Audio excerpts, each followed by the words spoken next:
예수님이 이제 그 손 마른 사람을 고치시면서 그 사람을 고치신 것을 보고 이 예수님을 죽여야 되겠다라는 생각을 바리새인들이 하기 시작을 했습니다. 그 예수님을 죽이려고 음모를 꾸민 이유는 단지 다른 게 아니었습니다. 율법을 해석하고 율법을 자기 나름대로 가지고 있었던 사람들은 바리새인들이었고 그 모든 힘을 바리새인들만 가지고 있었는데 그 바리새인들은 자기가 가지고 있는 이 기득권 이게 뺏길 것을 우려하고 겁내했습니다. 자기가 가지고 있는 힘을 뺏긴다고 하는 것은 사실은 사람들에게 자기 위치나 지위가 흔들린다고 생각하기 쉽습니다. 그래서 이 바리새인들은 거기에 위협을 느끼고 사실은 흔들리기 시작을 했는데 오늘 여기 말씀에 보면 이 손 마른 사람을 죽이고 난 뒤부터 예수님을 어떻게 죽일까 이렇게 생각을 하는데 이 안식일 사건은 오늘 말씀에 보면 이 안식일의 밀을 자른 이 사건은 결정적으로 예수님을 죽여야 되겠다고 바리새인들이 마음먹게 했던 사건이었습니다. 근데 예수님 한번 하시는 말씀을 보세요. 오늘 말씀에도 보면 뭐라고 얘기하셨느냐 하면 16절 말씀에 보면 자기를 나타내지 말라 경고하셨다 이렇게 말씀하시고 있거든요. 예수님은 이 말씀하신 이유는 예수님이 하신 일을 선전하거나 예수님이 하신 일을 사람들에게 드러내는 것을 예수님은 극도로 싫어하셨습니다. 이건 뭘 얘기하느냐면 예수님이 하나님의 종으로 이 땅에 겸손의 종으로 오셨다는 것을 나타내 보이시는 겁니다. 그래서 예수님은 자기를 나타내지 말라 이렇게 말씀을 하셨습니다. 그 다음에 17절에서부터 21절까지 말씀을 보면 이 마태는 안식일에 일어난 이 두 가지 사건, 밀 자르는 사건, 손 마른 사람을 고친 이 사건을 통해서 많은 병자를 예수님이 고치시는 그리고 많은 병자들을 치유하시는 사건을 구약 성경에 있는 이사야 선지자가 하신 말씀과 그 말씀이 신약에서 예수님을 통해서 이루어지는 것을 위함이다 이렇게 말씀을 하시고 있습니다. 그리고 예수님을 마태는 이 치유하는 사건을 통해서 예수님은 그리스도라고 하는 것 그리고 하나님의 종으로 묘사를 하면서 예수님의 사역을 이사야서 42장에 나오는 그 말씀을 인용해서 예수님은 우리에게 찾아오신 참 그리스도이시고 하나님의 종입니다 라고 하는 것을 우리에게 보여주고 있다라고 하는 것입니다. 그 다음에 이 19절에서부터 20절까지 말씀을 보면 예수님께서 종으로서의 모습과 낮아지신 겸손한 모습을 우리에게 보여주고 있습니다.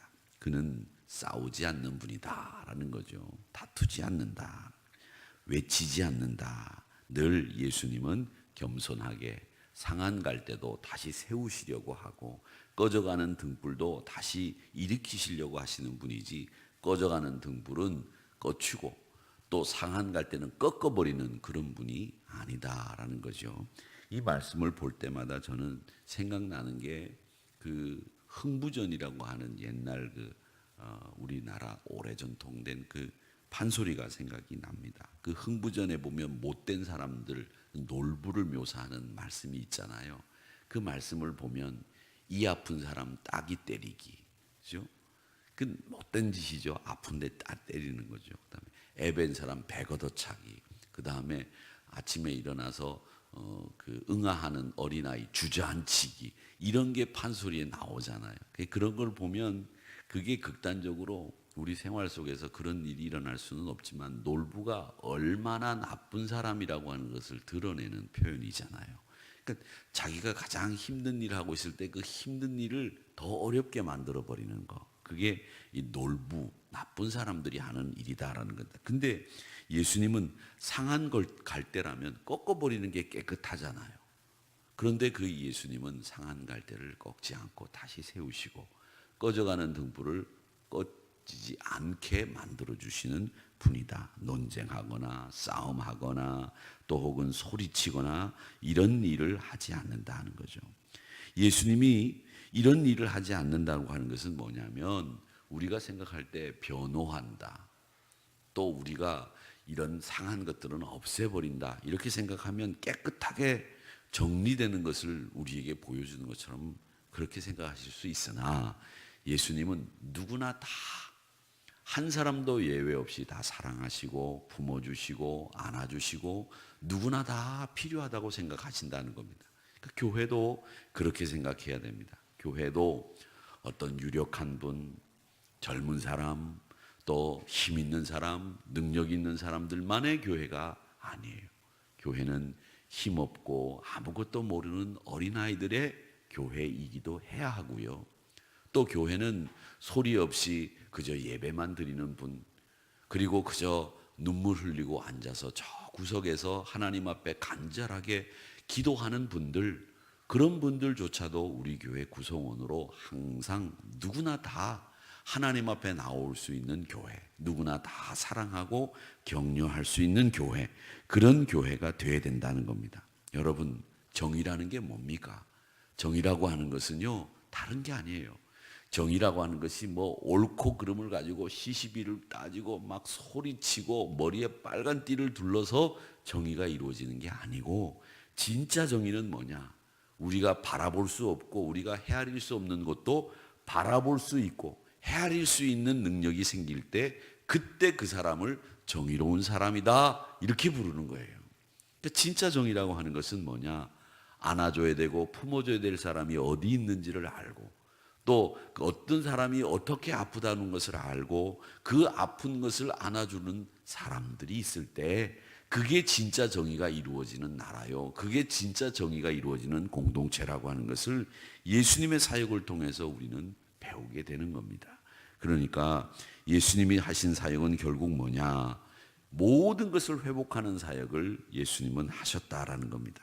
예수님이 심판을 위해서 야 너희들 예수 안 믿고 하나님의 말씀 안 받으면 너희들 심판받아 죽어 지옥 가? 이 말씀을 알려주시기 위해서 오신 게 아니에요. 이 말씀은 유대인들도 다 알아요. 하나님 안 믿으면 지옥 간다. 하나님 믿으면 천국 간다. 그걸 몰랐겠어요? 유대인들이 얼마나 성경을 많이 공부했던 친구들인데 다 알죠. 그런데 예수님은 그 이야기를 하신 게 아니라 예수님은 정말 필요한 게 뭐냐? 너희들에게 필요한 것은 하나님 나라 복음인데 그 복음이 뭐냐? 우리가 다시 회복하는 일이다. 다시 우리가 쓰는 일이다. 그 일을 위해서 내가 너희들을 위해 왔다. 그래서 예수님이 손 마른 사람도 고치고 안식일에 밀사건도 일어났지만 그것을 통해서 진짜 무엇이 중요한 것이고 진짜 우리가 추구해야 될 목적이 뭔지를 말씀하셨다라고 하는 것을 여러분 아셔야 됩니다. 그래서 이 회복의 관점에서 예수님은 모든 사역을 감당하셨다. 결국 아들이 이 십자가에 매달려 돌아가시는 순종을 통해서 회복을 일으키시려고 하나님과의 관계를 회복하시고 사람들과의 깨진 관계를 회복하시고 하나님이 긍휼과 겸손으로 이 회복의 사역을 하시기 위해서 오셨다라고 하는 것을 우리에게 보여주는 본문이 오늘 마태복음 12장의 본문의 내용이다라는 겁니다. 그래서 안식일을 지키는데 안식을 파괴하는 사람들이 있었습니다. 안식이라는 게 뭡니까? 하나님이 세상을 창조하시고 난 뒤에 제7일째 되는 날 안식하셨는데 안식이라고 하는 것도 하나님이 만들어 놓은 프로그램 중에 하나이지 않습니까? 그 안식이라고 하는 것은 참된 의미가 뭐냐? 그것은 바로 내가 옳다, 내가 그르다 이런 얘기를 하기 위해서 안식하는 게 아니죠. 안식이라고 하는 것은 쉬기 위해서 안식하는 것이 아니라 안식일은요, 여러분 잘 아셔야 됩니다. 안식일은 우리가 이 땅에 사는 동안 일주일 동안 나를 위해서 6일을 살았다면 하루는 하나님의 영광을 위해서 온전히 살아야 되는 날이라고 하는 것을 하나님이 우리에게 가르쳐 주시기 위해서 안식일을 허락하신 거예요. 그러니까 안식일은 내가 나를 위해서 사는 날이 아니라 온전히 그날만큼은 하나님의 영광을, 하나님의 일을 위해서 사는 날이라는 거예요. 그게 안식일이죠. 그런데 그 의미를 어떻게 해석했느냐? 뭘 하지 않는 날, 뭘 했다가는 벌 받는 날, 이런 날로 바리새인들이 만들었잖아요. 그런데 뭘 해서 벌 받는 날이 아니라 안식일은 하나님의 영광을 위해서 사는 날, 그걸 우리가 분명히 알고 그걸 가르쳤어야 되는데 바리새인들은 어떻게 가르쳤느냐? 뭘 하면 벌 받는 날, 뭘 하면 죽는 날, 이렇게 가르쳤단 말이죠. 여러분, 안식일이 뭘 하면 죽는 날로 하나님이 안식일을 만드셨습니까? 뭘 하면 죽는 날? 교회에 와서 우리가 말씀을 배우면서 뭘 배웁니까? 아이고, 뭘 하면 큰일 나는 것으로 말씀을 배웁니까? 아니잖아요. 그건 율법의 생각이죠. 하나님의 복음의 생각은 그게 아니에요. 복음의 생각은 뭘 하면 벌 받고, 뭘 하면 죽고, 뭘 하면 큰일 나는, 이게 복음이 아니고, 복음은 우리가 그리스도를 통해서 긍휼과 겸손의 모습을 보여주신 그리스도를 통해서 우리가 잃었던 것을 다시 찾고 넘어졌던 것이 다시 일어서는 회복의 역사를 만들어내시기 위해서 우리 주님이 긍휼과 겸손으로 우리를 찾아오신 거예요. 이게 없으면 우리는 안식일의 참 의미를 모른다는 거죠. 그러니까 날이 중요한 게 아니라 그 의미가 중요한 거죠. 그러니까 주일도 안식일이 가지고 있는 의미를 우리가 지킨다고 한다면 이 날은 하나님의 영광을 위해서 사는 날이다. 그러니까 그렇게 말씀을 하셔야 된다는 거죠. 거기에서 예수님의 인격을 보여줘야 되고, 주일은 우리가 신앙의 열매들을 보여주는 날, 하나님을 만나는 날, 하나님께 경외하고 예배드리는 날, 이렇게 이 안식일을 만들어 가야 된다라고 하는 것을 오늘 이 말씀을 통해서 우리가 다시 한번 이 신약시대의 안식일인 이 주일을 어떻게 지켜야 하는가라고 하는 의미를 생각해 본다는 거죠.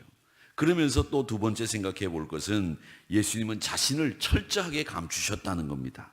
그 감추셨다라고 하는 것은 뭐냐 하면 고난받는 종의 길을, 이 십자가의 길을 보여주시면서 우리에게 정말 필요한 게 뭐냐라고 하는 것을 보여주신 거예요. 예수님이 자기를 감추신 것은 겸손 그리고 긍휼, 이 두 가지를 우리에게 보여주신 거예요.